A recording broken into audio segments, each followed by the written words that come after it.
Hi everyone, I've got Tom Richardson here from the AFR. G'day Tom, how you doing? Yeah, hi Matt, nice to speak. Yeah, I'm nice good, to thanks. speak. How's it all going over there? You're at home? Good, yeah, surviving the lockdown, but working as a journalist is not too bad. Working from home a lot, obviously, with the internet and our phone and everything, it's not too bad. So. Yeah, you're surviving. Good. Well, Yeah. I mean, I had to take my shoes off because it's actually like we're sort of half out of lockdown at the moment in Sydney. But like one of the things when you come on here is you have to show me your socks just to break the ice a little bit. So what do you got for us? Well, actually, as it's sort of winter and going on that kind of way, I've actually got something very Australian on for you. I'm actually from the UK myself, but I picked these up in Australia. They are Ugg boots. Oh, wow. Look at that. Well, that's a first. You're obviously very comfy. So, I mean, I was hoping you'd have something as colourful as me. I think I'm being sponsored here at the moment. I feel like it matches with the jumper. I get so much feedback about what I'm wearing in the office that I thought, I get to take advantage when I'm on my own. So, your Ugg boots are good. You're obviously pretty comfy over there.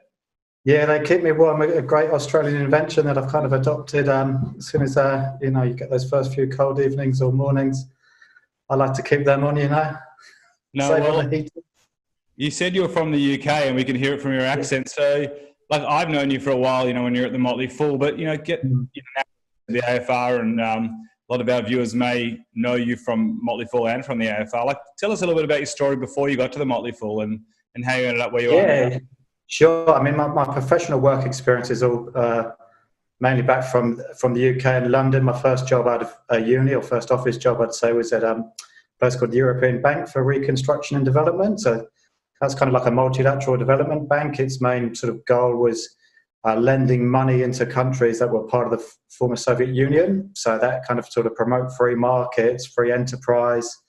I was actually working in the compliance team there. I've got a friend. So we were kind of looking at sort of anti-money laundering risk and that kind of thing, which when you're lending money into Russia and those former Eastern Bloc countries, which actually in the sort of noughties was very high, right? So a lot of the time you wouldn't get any bankers sort of volunteering to go out to sort of southern Russia to ask people for their money back. Have you read Notice? It's actually quite dangerous. Have you read the book Red Notice? The Bill Browder book? No. I think you'd like that. It talks. There was a lot of organised. Yeah, you're right. So you probably like to read as well. Yeah. So you were there, and then I had a bit of a background check. You went into asset management, or you did some work? Yeah, I worked at Newton Investment Management, part of Bank of New York Mellon. Yeah. Sort of asset manager in the equity space. Did a little bit of fixed income. Covering global equities, European equities, Asia, ex-Japan, Japanese equities. Wow. So yeah, it was about it. When I was there, had about £40 billion under management, but I think it's got up to about 100 billion now. So a good place to work, London, in that kind of asset management space, because you got if you are into stocks and markets, obviously you've got the Asian markets in the morning that are open when you get into work. Then the European markets, the London market will open up pretty much straight away. Then you go for lunch. Then when you get back from lunch at 2:30, the US market would open. So if you do like trading or investing or that kind of thing, I would recommend London, because you can kind of do it all day, right? So follow it all day. And I think the Londoners see themselves as the centre of like European trade. When I've been over there, it seems to be New York thinks it is, and London thinks it is, and there's always that balance between the two. There is that rivalry, right, between sort of the square mile of London and Manhattan. I think sort of by some volumes London wins, and I think by other volumes Manhattan wins. So maybe call it a draw. Well, I'll take Chicago because it's where it's really at, but that's just me. So obviously there, and then you ended up at the Motley Fool in Australia with the editor for quite a while. Yeah. So I basically sort of write about stocks, investments, but specifically around Australia. Sort of ran a team of about between 10 and 15 freelance writers. So that was a good experience, getting to learn about the Australian markets, Australian stocks, kind of how it all worked over here.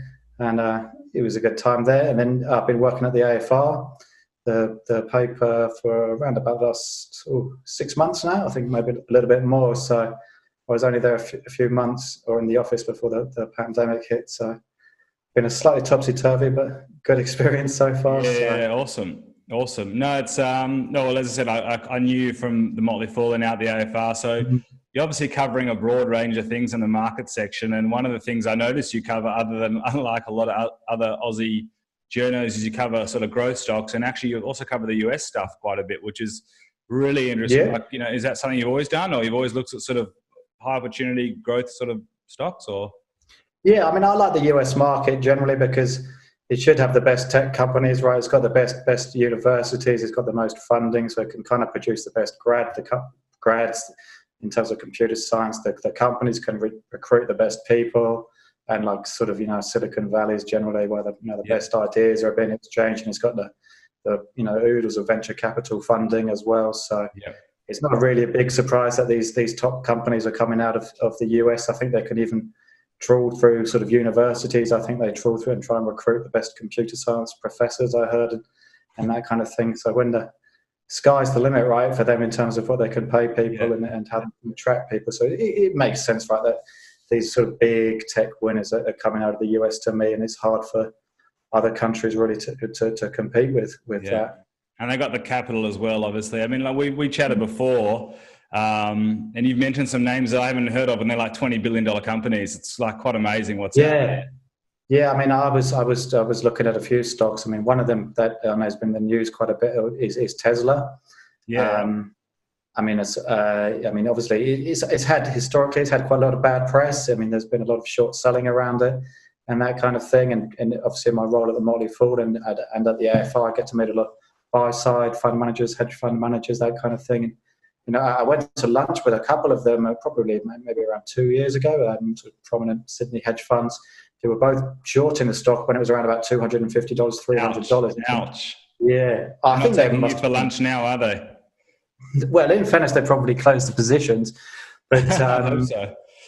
But I mean, both their arguments, even though they were, you know, separate entities, were based around in these presentations the idea that Tesla, as a car company, should be valued on similar kind of metrics as a petrol car company, right? So they would say, right, Tesla's $300, it's on 100 times estimates of whatever FY22 earnings. It should be valued as a petrol car company like a Toyota or a GM or a Ford on 10 times earnings, right? So if it got valued eventually on 10 times, and it's only a $30 stock, right? 1/10 of $300. So that was one of their arguments, and that was one of the arguments, I think, behind the whole short seller thesis, which since then, obviously, the stock's tripled. So it's fair to assume that the short sellers have probably got some arguments wrong around that. So what is the bull case? Like everyone seems I don't think it's correct for starters to compare Tesla to petrol car companies or argue that it should be valued in the same way as a petrol car company. I mean, a lot of petrol car companies have made efforts to get into the electric car space, but they've been kind of half-hearted, half-assed, right? And it doesn't really make sense for a Ford or a GM or a German car company to kind of say, okay, we're going to go all in on electric cars and we're going to invest all of FY21's profits into building into electric car when they've got their free cash flow, they can pay their dividends, they can keep their shareholders happy. So they did kind of outline this strategy that the share price would tank, in my view. The CEO's sort of retirement nest egg would tank. So there's no real incentive for them to get into that space, in my view, and that's a really big competitive advantage Tesla now has. And then, okay, people say, what about the big tech companies? Could they get into this electric car space, right? Apple is reportedly had a big go at it, invested a lot into it, but pretty much given up. Really? Wow. Google, under its Waymo project, again, has invested a hell of a lot of money into it. They've got some of the best tech people in the world going. They've got these kind of milk floats driving around Phoenix, Arizona. They cost like $400,000. They're hardly producing any autonomous driving data, so they are still a million miles behind Tesla, right? That's got 1 million cars on the road. It's looking to sell, I think, 90,000 cars next year. All these cars are sending it, I think, about 5 million miles a day in data. So all of that data that's going back is also helping Tesla in their autonomous driving effort, which again could be another huge winner for them that people maybe aren't thinking about quite so much now. If Tesla can get into that autonomous driving space, autonomous taxi space. I mean, I've actually taken a Model X for a test drive myself up in Sydney, And it was quite a sort of seismic experience, I'd say. It actually drove itself up William Street, up towards the King's Cross, the iconic Coke sign. So that was good. Is that for a night out, Tom, or?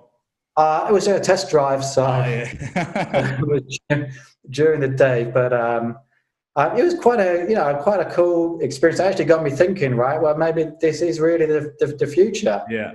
And so if they couldn't get into autonomous, they can charge per mile. They could completely disrupt Uber. I mean, Uber, I don't really see as a scalable company. You can only have one driver driving one car at the same time, which is, for me, in terms of profitability, for Uber is a problem. But if Tesla can have basically one computer or one software data set driving hundreds of thousands of cars, it's going to be potentially extremely profitable, right? And it's because it's got all this data and it's so far ahead of all the other car companies, even the ones that have maybe got an incentive to compete with it, such as Google, is really just got such a wide moat, such a big competitive advantage in this electric car space that is basically the future, right? I think generally people think that we will be moving to electric cars. Like how quickly that is adopted is subject for debate, but governments are subsidizing electric cars. Before we had this pandemic, we had the bushfires, and there was a big sort of environmental movement, and that can come back again, and the uptake of electric cars can get big, and maybe they're not so popular in Australia, but if you go to California or Europe, they're actually really, really popular now. And you go look at Asian cities, they've got terrible pollution problems, congestion problems. You need a breathing apparatus to get around them. So there's room. So I think it's a really exciting company. The software, the idea that really they're just kind of selling these computers on wheels, right? That's the most interesting thing, right? Like the fact with all this data and being a leader, they're the ones building software that every other car company will need. And the fact that data is like it's not like a prophecy. They own it, and therefore they know how it works, and no one else can catch them. So they are a tech company. Yeah, they've got they're a software company, they're a battery company, they're an electric car company. And the way I see it, they're a hardware company, right? But again, this kind of idea of you could compare it to Apple. Apple's a hardware company, but it also does a lot of software. So it's going to be a really interesting business. I think just with the autonomous driving, I think with the uptake in demand for electric cars, the cars are actually falling in price. They're building the Gigafactory in Shanghai. They're building one in Germany. They're going to build another one in the US. So there's clearly a lot of demand there. And if you think about this gap, as far as I see it, between what I'd call smart cars, which are the Teslas, and dumb cars, is only going to get wider, right? Because the dumb cars are going to stay dumb. The smart cars are going to get smarter. And it's the same kind of thing with when we had the iPhone come out, 10, 12 years ago, 15 years ago. People weren't quite sure what it could do in the future, and what sort of applications and services it could produce. But generally, maybe except you, Matt, the dumb. People these days, if you saw somebody these days with a dumb phone, right, they'd think, why on earth do you have that? Or why don't I can tell you why. So I don't check my WhatsApp every 5 minutes. Right. So it's a bad that could be one reason. There's always a reason. But no, you're right. I mean, look, I'm all in for autonomous cars, 100%. I mean, my mother doesn't watch you, so I'm more than happy to say she was picking up my kids today. I'd much rather a robot pick them up. Home. So there's definitely a room for it. It's just Tesla's, it's one of those companies where no one sits on the fence. It's like you either love it, that's right. or you hate it. You think it's a fraud. But you're the first person who's actually dug into it and actually explained it to me as like a business. Yeah, and I think that this gap between the two is going to widen as with smartphones and dumb phones. And I think another thing, have you ever seen Tesla customers love it? Have you ever seen them advertise on television or if you look at how petrol car companies, they advertise massively. Tesla never advertises, right? You won't see a TV advert for it. You won't see it at the Melbourne tennis advertising largely because it doesn't need to, because it's got people drive these things and they tell their friends and they tell their family and they drive them. And they're like, actually, I want one too. And so it's an interesting company. It could, for example, start to advertise heavily. And again, that would probably increase the uptake. And they could advertise pretty much what I'm telling you now as to its advantages. And again, this might make people more aware of this kind of thing. So, I mean, I think it's a good company. I think it could be. I wouldn't be surprised if it goes up. Personally, not investment advice, but 5-10 times more. Disclaimer at the bottom, Dory. Yeah, and I mean, I also read that after World War II, that there was a US survey which asked households, did they want a television, right? Or did they think a television would be any good? Yeah. And 3/4, or I think more of the households replied, no, we don't want a television. We don't need one because we've got the radio or whatever. But once people actually saw, these televisions are actually so much better than what we've got before, then everybody had a television. And I think Tesla could really pick up, It's an interesting way to look at it. Matt, should I turn the light on? Yeah, go for it. Yeah, turn it on, sure. Get dark.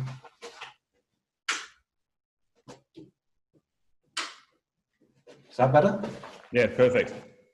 Yeah, that's good. You're good. We can adjust that stuff anyway. So, no, I mean, so with Tesla, obviously it's got all these different aspects to it, but like, the whole situation where, like, who's riding this up? Who's buying it? Is it funds? Is it oil companies in, in the Emirates? Like, who's actually, where's the demand coming from the stock? Is it just regular retailers? Or is it just the whole street? Is it people like you that have a thesis on the company? As far as I'm aware, it's going to be institutions, right? I think most of it's shareholder register. I think Musk accounts for still about a third of it. I think it would guess institutions, or at least another quarter.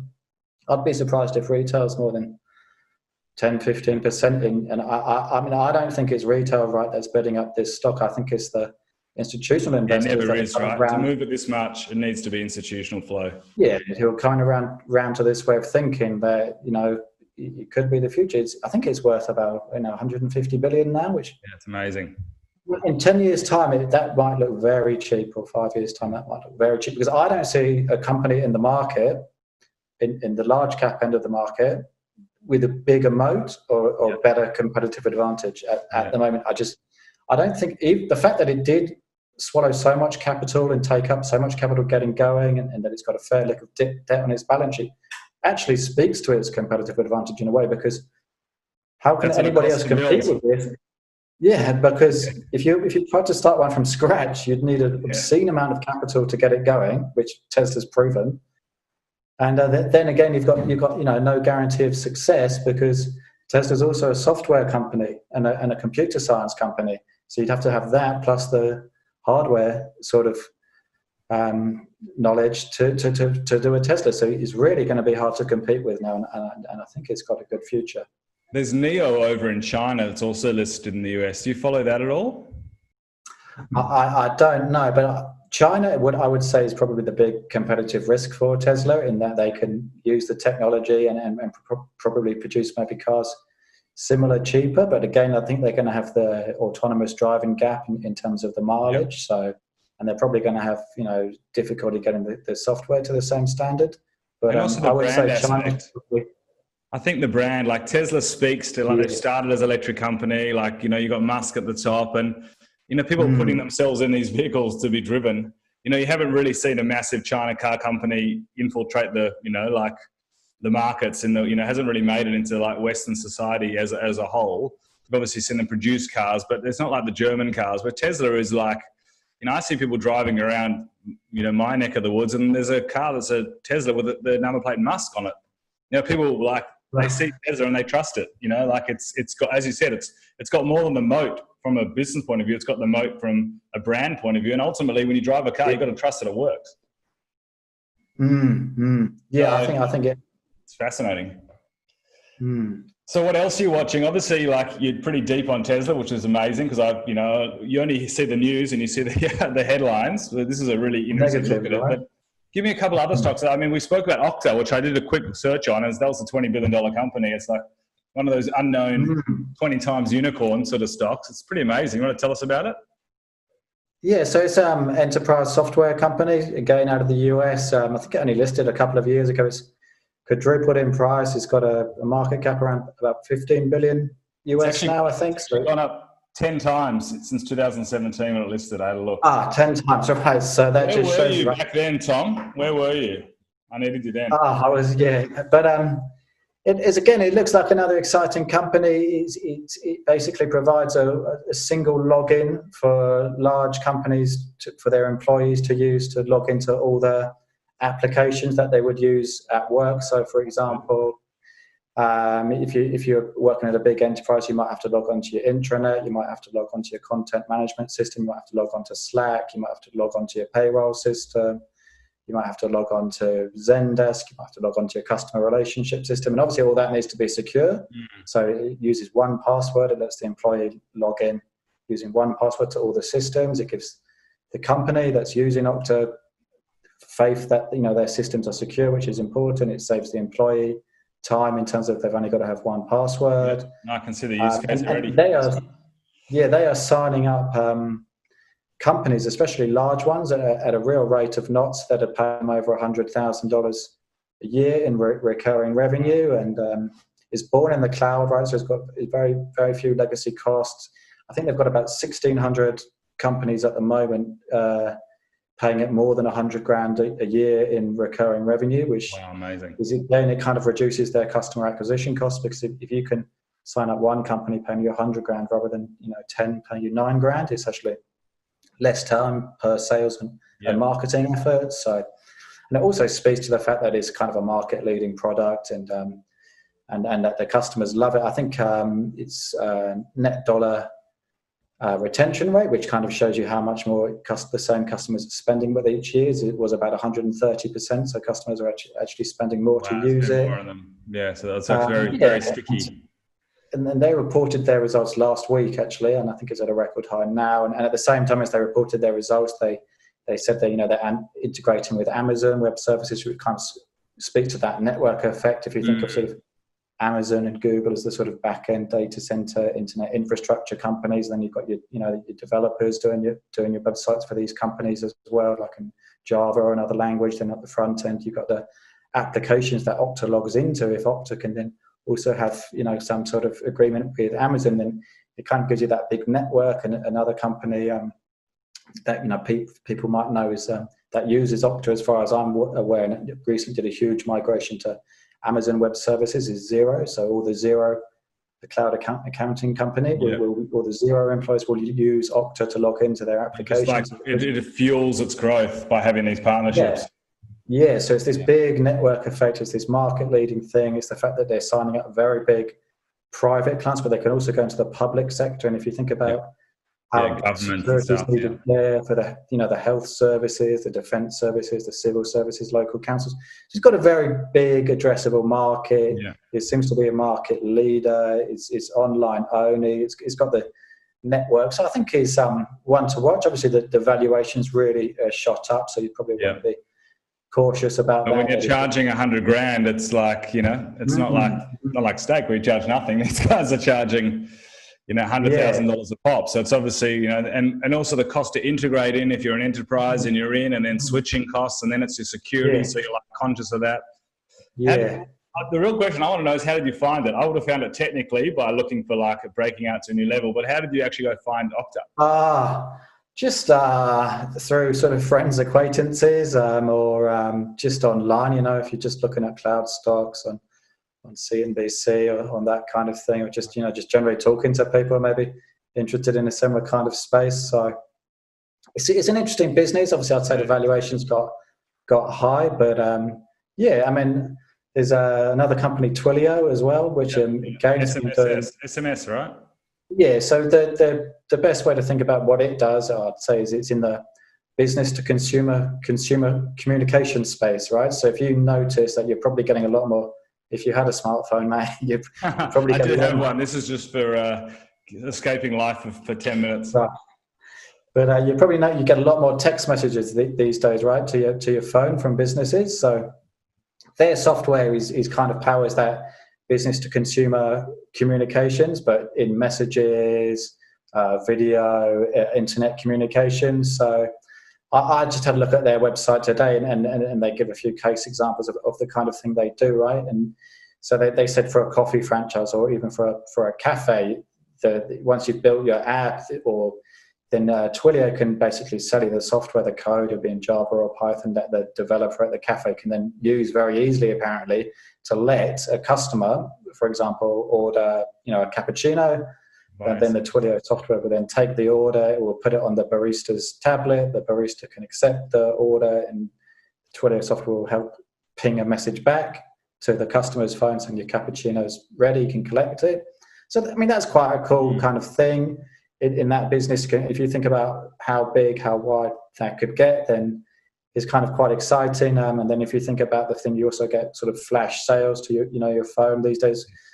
So maybe a business could say 2 p.m. to all its customers, okay, cappuccino sale, 50 cents off cappuccino. And what that does is drive orders higher, right? Yeah.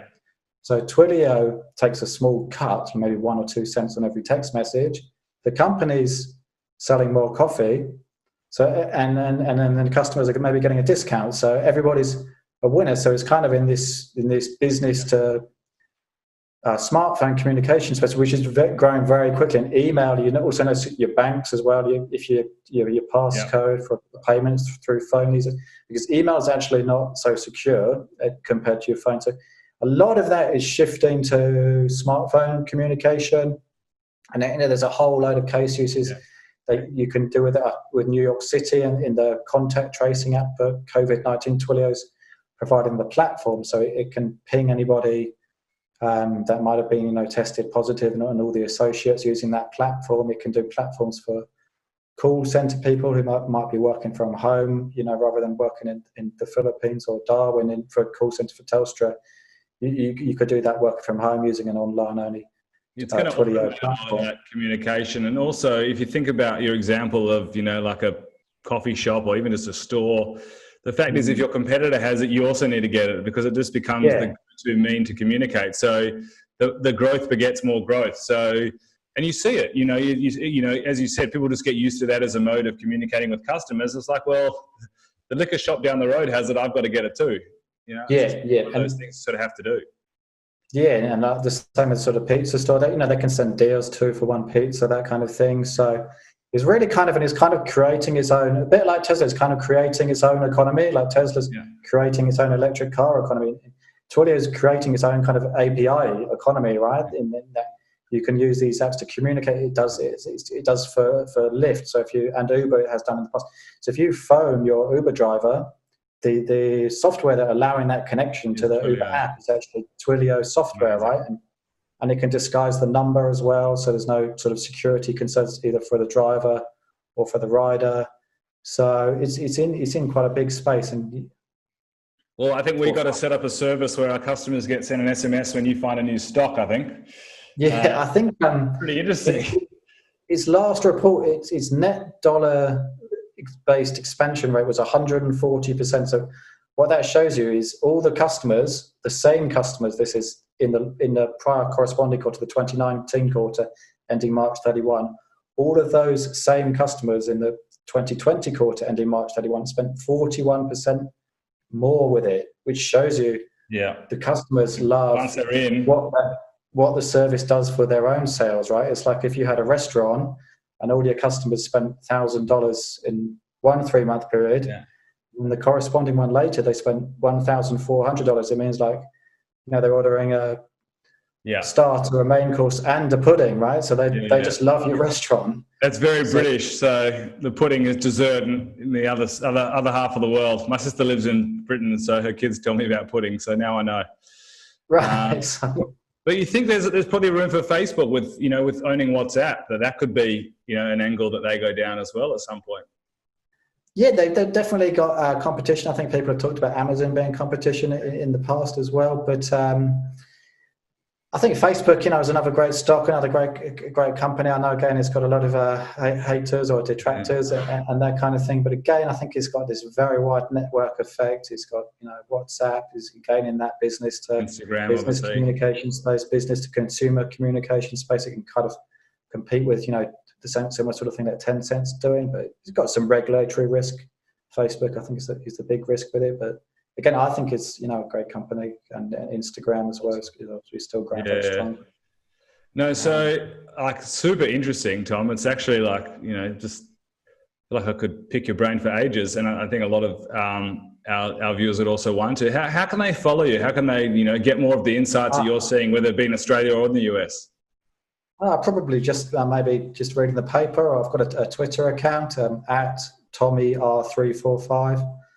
So I quite often tweet about stocks I like, stocks of interest, earnings results I like. So yeah, generally the stocks I tweet about are the ones I like, or it should be clear if not. There wasn't the real Tom Richardson, that wasn't available. I think there is one of them, but he's not the real one. We got him right here.